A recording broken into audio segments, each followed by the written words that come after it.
¿Cómo está? Un gusto saludarle. Gracias por compartir con nosotros esta entrevista a fondo, muy especial porque estamos en Fiestas Patrias y junto a un amigo de esta casa, al periodista y también director de la Sociedad Chilena de Historia y Geografía, Juan Guillermo Prado. Queremos conversar sobre esos elementos históricos, sobre esos temas culturales que a veces no se toman en cuenta del por qué llegamos al festejo, a la celebración, a la conmemoración de estas fiestas patrias en esta fecha. ¿Cómo está, Juan Guillermo? Un gusto tenerlo en esta entrevista a fondo. Oye, muchas gracias. ¿Qué tal? Buenos días, Fernando. Aquí estamos preparándonos ya para la fiesta en un día que está bastante bonito hoy día por lo menos.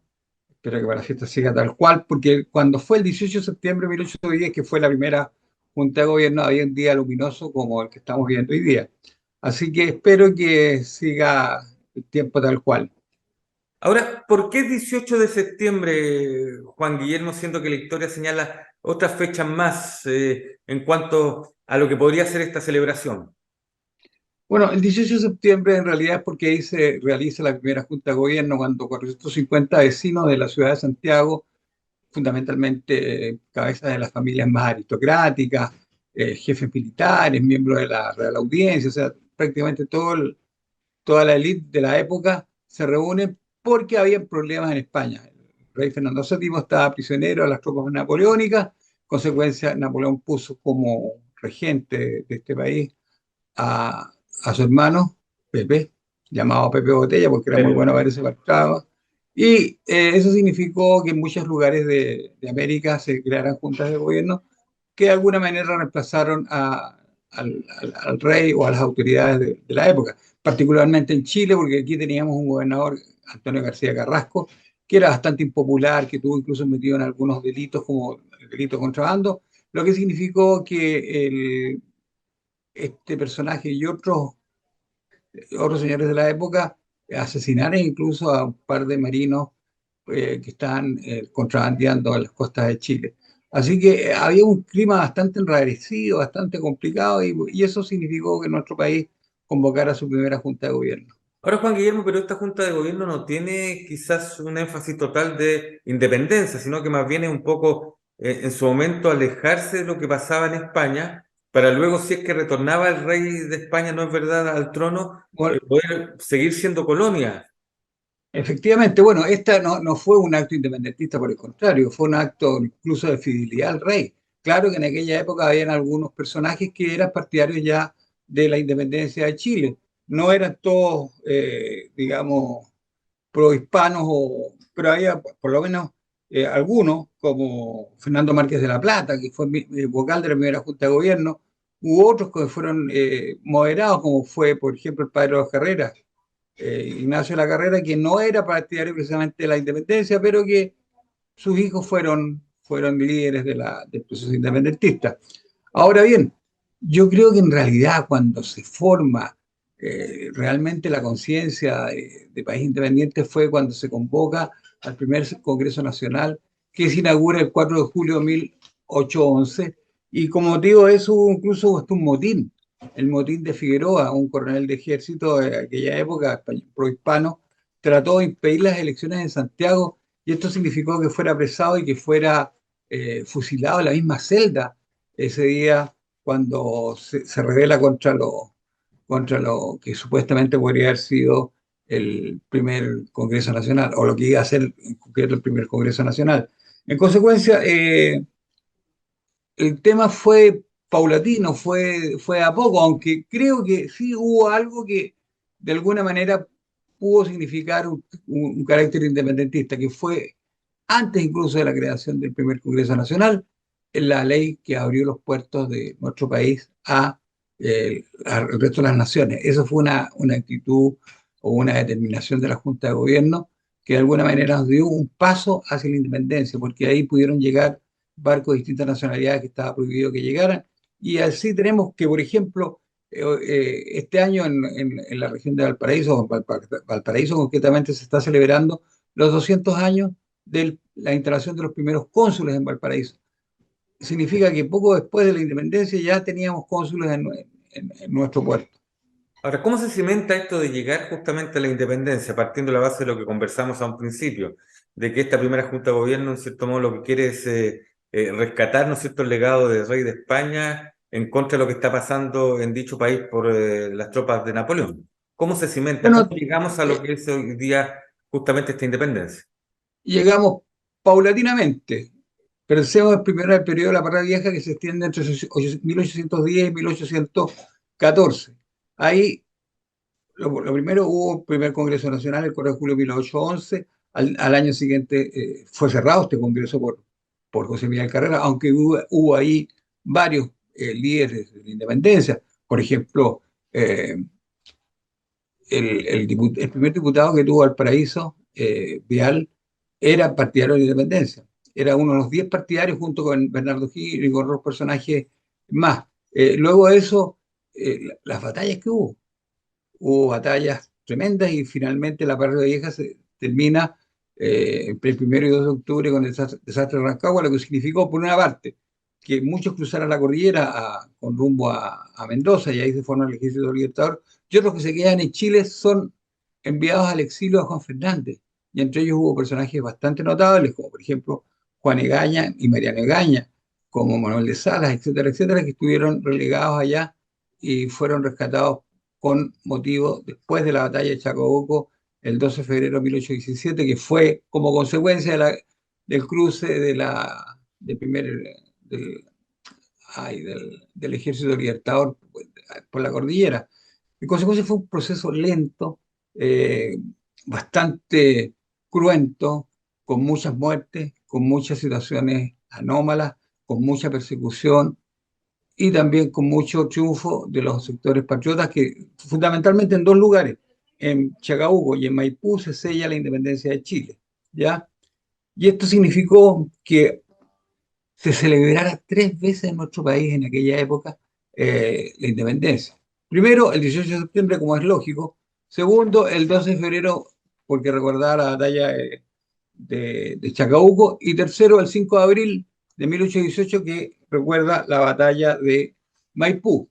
Esto se determina por un decreto que firma eh, Ramón Freire, donde señala que Chile va a tener tres fiestas nacionales, que eran las que señalé. Pero una nueva norma legal en 1822, esto fue el año 1823, 1822, señaló que las fiestas nacionales iban a ser el 12 de febrero y el 18 de septiembre. En consecuencia, se redujo y se eliminó la batalla de Maipú. Y luego, Diego Portales, el 8 de febrero de 1837, deroga la fiesta del 12 de febrero y la relega solamente a 21 cañonazos en aquellas ciudades donde hubieran regimientos y el repique de campanas donde hubieran capillas o parroquias. En consecuencia, quedamos solamente con el 18 de septiembre como fiesta nacional. En Ahora, cambio, hay otros países, como sí. Argentina, ¿no es cierto?, que tienen el 25 de mayo, que es la primera junta de gobierno, y el 9 de julio, que es la fecha de la firma de la independencia. Ahora, Juan Guillermo, de acuerdo a lo que usted ha estudiado, porque es un hombre muy estudioso, de hecho, es miembro de la Sociedad Chilena de Historia y Geografía, ¿cuál debiera de ser, según su apreciación, la fecha en que debiéramos celebrar la independencia, definitivamente? Si no fuera el 18 de septiembre. Yo creo que, claro, justo cae en vacaciones, pero tendría que ser el 12 de febrero. Si esa fue la gran batalla. Y el presidente Mitre de Argentina que estuvo exiliado en Chile, porque aquí hay que pensar una cosa. Mientras Chile era una república consolidada, con autoridades, sin mayores caudillajes ni nada, estamos hablando de la República Portaliana, fundamentalmente, que se extiende entre José Joaquín Prieto y Manuel Montt. Argentina era un desastre. Y Valparaíso tuvo como exiliados a muchas futuras autoridades que estuvieron después cuando Argentina se consolida, después del año 1853, y la derrota 1852 y la derrota en Monte Casero del dictador de la época, que era Juan Manuel de Rosas. Bueno, muchos exiliados argentinos estuvieron en Valparaíso. Y entre ellos estuvo Domingo Faustino Sarmiento, que fue redactor del Mercurio y que hace una serie de crónicas relativas a nuestra región. También estuvo Bartolomé Mitre, que también fue presidente de Argentina. También estuvo el autor de la Constitución Argentina, Juan Bautista Alberdi. Así que había mucho exiliado argentino en Valparaíso y ellos, digamos, reconocieron los avances de Chile y ellos colaboraron también con el avance de Chile. Pero como señalé, en Argentina se celebran estas dos fiestas. En cambio, en Chile simplemente celebramos el 18 de septiembre. Y también, ¿por qué digo que tendría que ser el 12 de febrero? Por una razón re simple. El 12 de febrero de 1818 se celebró la firma de nuestra independencia en la Plaza de Armas. Hay un cuadro famoso de Fray Pedro Subercaseaux respecto a la declaración de la independencia. Claro que anteriormente la había firmado Bernardo Higgins, primero en Concepción y luego en Talca. Pero realmente la fiesta de la independencia fue acá en Santiago ese día de 1812. Ahora, dentro de este mismo tema, quizás apartándonos un poquito, ya lo vamos a retomar. ¿Por qué el 19 de septiembre se celebra también en lo que son las glorias del ejército? ¿Cuál es la vinculación que existe entre una y otra fecha? No, había que celebrar de alguna manera las glorias del ejército. Nuestro ejército ha sido un ejército bastante triunfador, eh, pero fue derrotado nuestro ejército en la Revolución de 1891 por la Armada Nacional. Eso es un hecho cierto, digamos, no es un ejército siempre vencedor. Por lo menos ha tenido una derrota que fue con Connie Placilla en 1891. Sin embargo, hay que recordar la gloria del ejército y yo creo que por eso se hizo el 19 de septiembre como el día para unirlo a las fiestas patrias, como hoy día tenemos en la región de Coquimbo el día 20 de septiembre que se celebra la Pampilla. ¿Y por qué el 20 de septiembre? Porque dice la tradición que cuando ocurrió la fiesta, es decir, la primera junta del 18 de septiembre, un jinete fue a galope tendido con rumbo a La Serena a avisar de que había habido independencia, se había hecho la primera junta de gobierno, y desde ahí que se dice la gente allá en las tierras coquimbanas, que ahora le van a cambiar el nombre. Hay un proyecto de ley que Coquimbo, la región de Coquimbo, va a tener como nombre Gabriela Mistral en honor a nuestro primer premio Nobel de literatura. Así que por eso que también hoy día tenemos como feriado la región de Coquimbo el día 20 de septiembre en conmemoración a este supuesto jinete que llegó 2 días después del 18 de septiembre a la región a Sí, dar bueno, cuenta de esta primera junta de gobierno. sí, incluso hay algunos chistes que señalan, ¿no es cierto?, que una tortuga se fue y se demoró tanto en llegar que recién, bueno, son cosas que se señalan en Coquimbo. Parte de la tradición también por la festividad de estas fiestas patrias. Oiga, Juan Guillermo, el Bueno, proceso de independencia con luces y sombras, con diferentes personajes. ¿Qué pasa con O'Higgins? Porque van surgiendo nombres, apellidos, bueno, y sin duda que la figura de Bernardo O'Higgins destaca, pero también luego, no es verdad, de alguna manera Bernardo O'Higgins tiene muchos problemas en lo que es su mandato.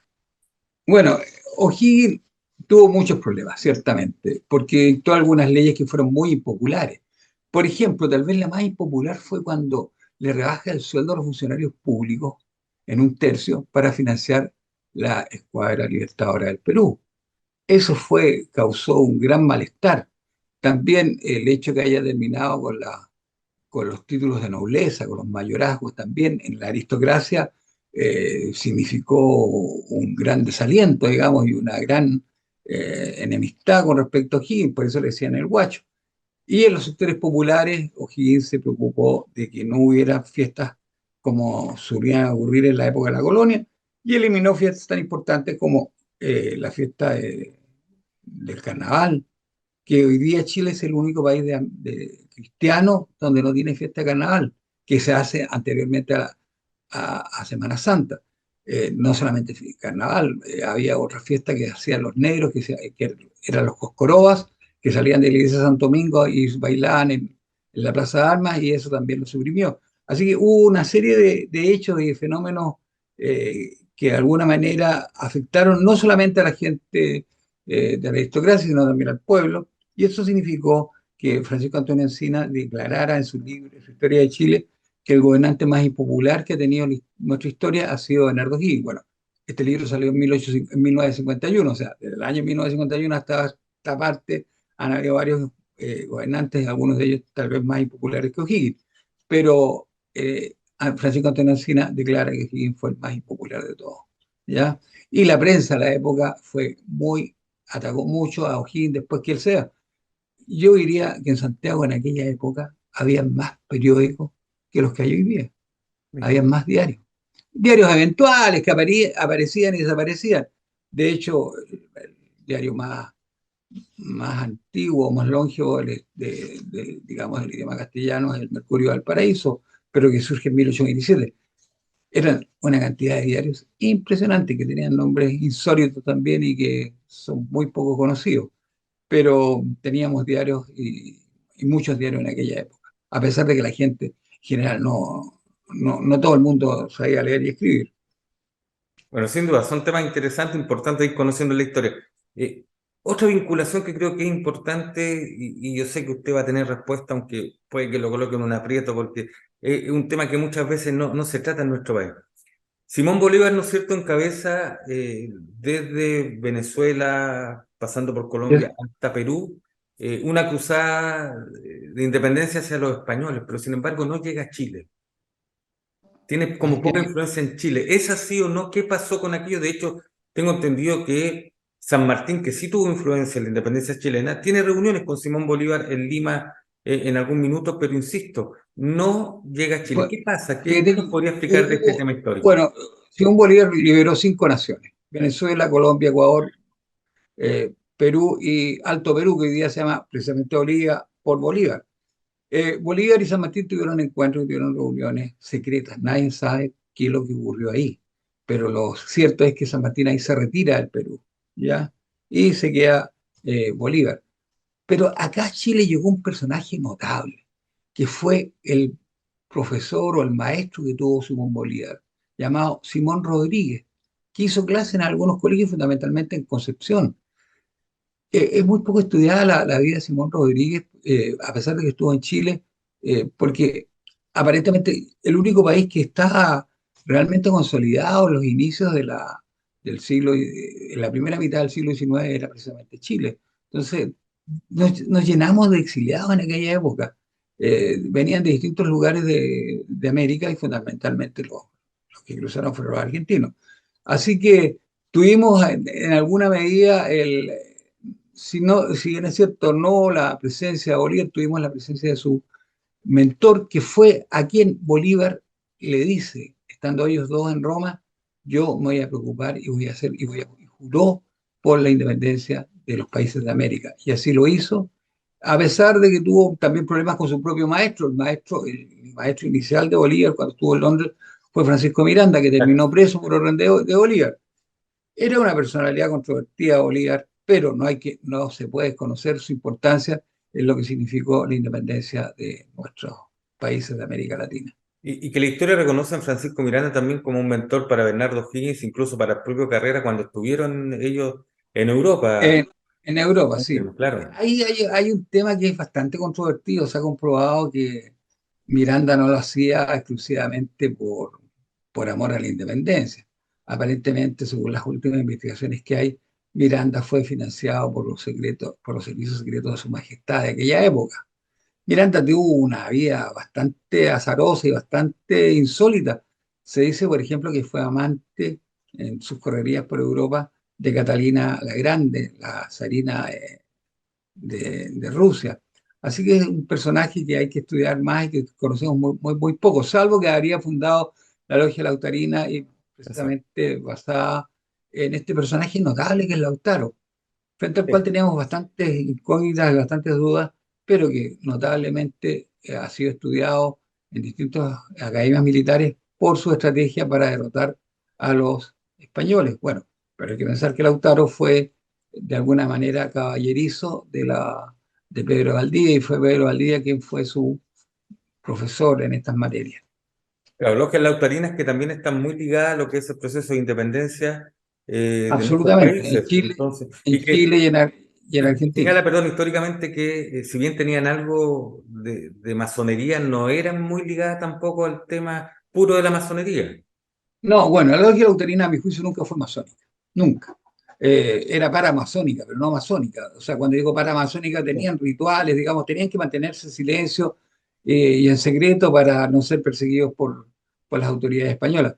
Pero masónica no era. De hecho, la primera logia masónica que hubo en Chile se llamó Filantropía Chilena, fue fundada el año 1827 por Manuel Blanco Encalada, que fue su gran maestro, y desapareció al poco tiempo. Incluso los mismos hermanos masones no sabían la existencia de esta logia hasta que alguien encontró por ahí los documentos. Así que esa sería la primera logia realmente masónica en Chile. Ahora, no podríamos decir que eran masones, por ejemplo, Bernardo O'Higgins fue católico, terminó y murió con el hábito de la Orden Tercera de San Francisco cuando muere en Lima. En consecuencia, no creo y no veo por dónde podrían haber sido masones. Sin embargo, José Miguel Carrera sí que ingresó a una logia masónica cuando estuvo algún tiempo en Estados Unidos y gracias a eso pudo conseguir barcos que lo trajeron a Buenos Aires, que fueron quitados por Pueyrredón, que era el gobernador de aquella época en Buenos Aires, y eso significó que Carrera tuviera que irse a Montevideo y donde ahí publicó. Carrera fue también periodista, publicó un periódico llamado El Hurón, y tuvo solamente el prospecto y 3 números donde atacaba a O'Higgins, a San Martín y a todos aquellos que supusieran a lo que él decía.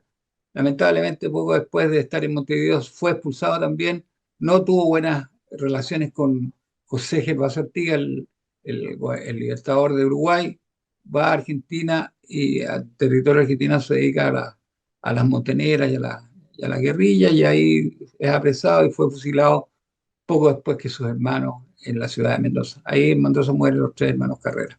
Exacto. Así que hay tanta historia en esto y muchas veces son historias desconocidas, eh, pero bueno, fue lo que ocurrió en nuestro periodo independentista que Sin duda es yo creo que interesante, importante conocer todo este tipo de puntos, ¿no es cierto? A lo mejor en nuestro país existe la división entre lo que dicen los ojinistas y los carreristas.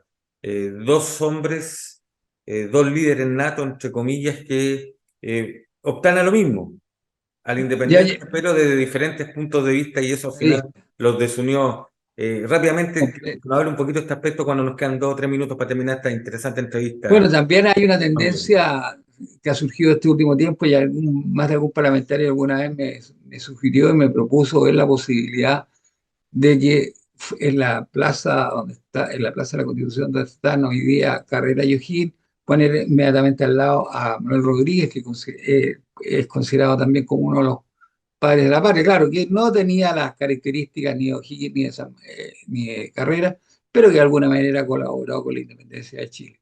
Así que hay tanto, pues, pero yo creo que de las figuras del periodo independentista, tal vez el más popular hoy día sería Manuel Rodríguez, por sus características, Exacto. por lo que hizo, porque era un poco lo que hoy día están esperando mucha gente, cambios radicales, cambios notables, y Rodríguez estaba en eso.